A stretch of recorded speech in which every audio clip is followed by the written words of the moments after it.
मेरे अति प्रियो, आज के सुबह का वक्त में आप कैसे महसूस करते?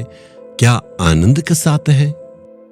आज आप ये सोच रहे हैं ना, मैं कहाँ पर खड़ा हूँ? जी हाँ, समुद्र के किनारे। विश्व भर में समुद्र पाया जाता है। इस प्रकार हिंदुस्तान के केरल के राज्य में कोच्चिन पर आए हैं। कोच्चिन के किनारे एक समुद्र है, उस समुद्र के किनारे में खड़ा हूँ। नए तरीके से वे मछली पकड़ते हैं। कोई कोई बंसी डालते हैं, जाल बिछाते हैं। यहाँ पर देखिए, वो जाल को बिछा के ऐसे ही वे खड़े हैं। धीरे धीरे से अपने आप से जाल ऊपर आते हैं, उसमें बहुत मछलियां रहता है। ये चीन का जाल ऐसे कहते हैं। हो सकता है चीन में ऐसे जाल बिछा के मछली पकड़ते हैं। पूरे हिंदुस्तान में सबसे पहले यहीं पर मैं ये देख रहा हूं। आज परमेश्वर क्या वचन रखा, यही आप सोच रहे हैं ना। यिर्मयाह 15 अध्याय का 19वें वचन, यदि तू फिरो तो मैं फिर से तुझे अपने सामने खड़ा करूंगा।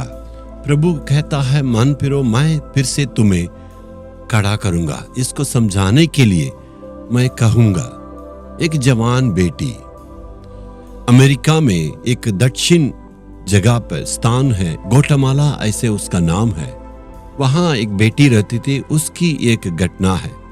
शुरुआत में माँ बाप के पालन पोषण में आज्ञा मान के बहुत ही उत्साह के साथ रहती थी।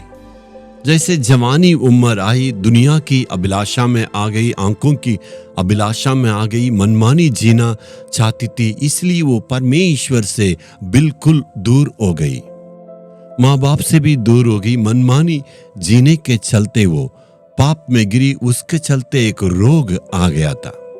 उसका बीमारी इतना गंभीर हो गया था, इसलिए बहुत दुबली पतली हो गई। एक झोपड़ी में अंतिम दिन में वो ऐसे ही वहां रहती थी।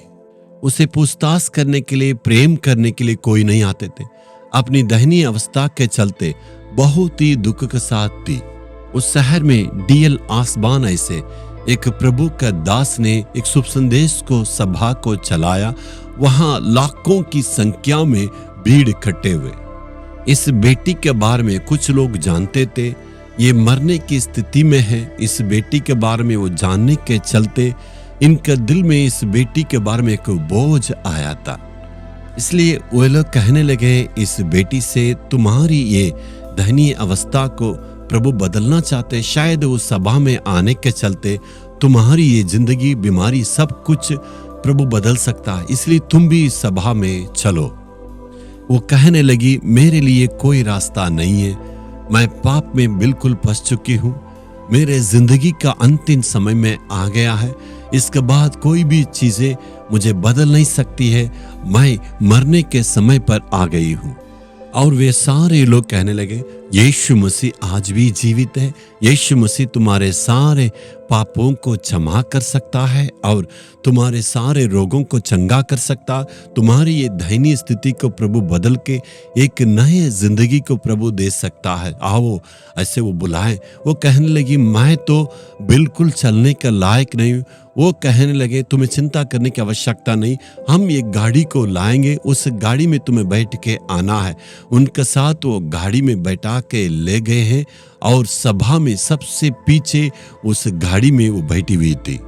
उस प्रचारक ने यीशु मसीह की कुर्बान के बारे में, क्षमा के बारे में प्रचार किया। इस बेटी भी अपने पापों को मान के वो प्रार्थना करने लगी, यीशु, मैंने पाप किया है, तू मुझे क्षमा करना है, तेरे सामर्थ्य से मुझे छूना। जैसे वो प्रार्थना की, परमेश्वर का सामर्थ्य ने उसे छुआ।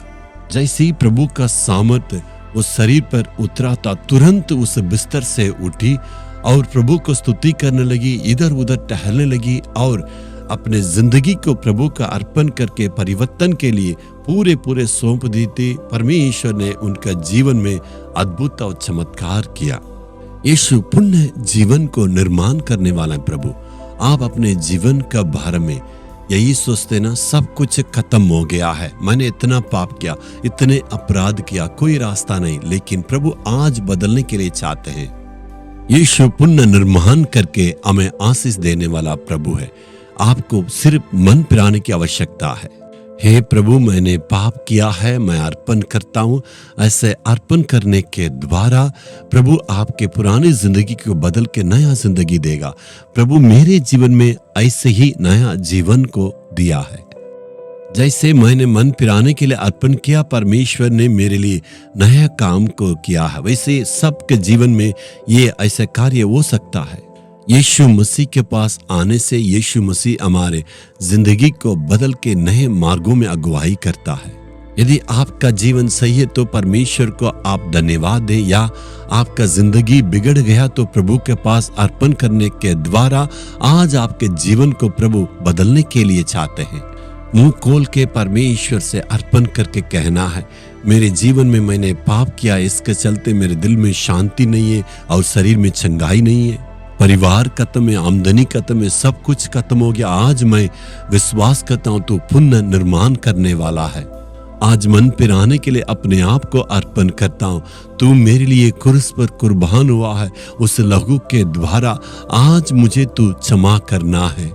हे प्रभु, जो कोई सच्चे दिल से अर्पण करके प्रार्थना की, इस बेटी को, इस बेटा को छू के इनका जीवन में बदलावट को लाना है, यीशु मसीह के नाम से प्रार्थना मांगता हूँ पिता, आमीन आमीन। Jesus redeem Hindi YouTube channel को सब्सक्राइब करें। सब्सक्राइब बटन पर क्लिक करें और बेल आइकन को भी क्लिक करके हर दिन की नई कार्यक्रमों की जानकारी प्राप्त करें।